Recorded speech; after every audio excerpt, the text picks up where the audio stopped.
یہاں پر ایک بات بڑی قابل غور ہے، وہ یہ کہ اللہ تعالیٰ نے ارشاد فرمایا لما یحییکم، میرا حبیب تمہیں اس چیز کے لیے بلائے جو تمہیں زندگی دے دے. ہاں جی، اس سے یہ ثابت ہوا کہ حبیب کریم صلی اللہ علیہ وآلہ وسلم اور اللہ تبارک و تعالی جتنے بھی احکامات دیتے ہیں وہ سارے کے سارے زندگی دینے والے ہیں. ہاں جی، وحی کو وحی بھی اس لیے کہتے ہیں اس کے ساتھ لوگوں کے دل زندہ ہو جاتے ہیں.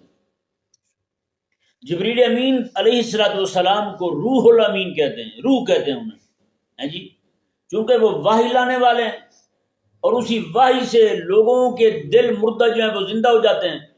لوگوں کے اندر جو کفر ہوتا ہے وہ مر جاتا ہے، ایمان والی زندگی ان میں آ جاتی ہے. اس لیے حضرت جبریل امین علیہ السلام کو روح کہا جاتا ہے. سمجھایا نا؟ اب یہ قرآن جو ہے یہ بھی سارے کا سارا اللہ تبارک و تعالیٰ کے اس حکم کی بنا پر یہ زندگی بخشنے والا ہے، زندگی دینے والا یہ قرآن.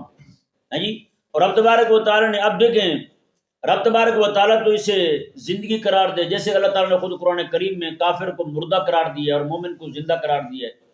مومن زندہ ہی اسی لیے کہا جاتا ہے کہ اس نے رب تبارک و تعالیٰ کے قرآن پر عمل کیا ہے، رب تبارک و تعالیٰ کے حکامات پر عمل کیا ہے، اس لیے اس کو زندہ کہا گیا. رب تبارک و تعالیٰ نے زندہ کہا، اور وہ کافر جس نے رب تبارک و تعالیٰ کے حکامات کو چھوڑ دیا اسے مردہ کہا گیا.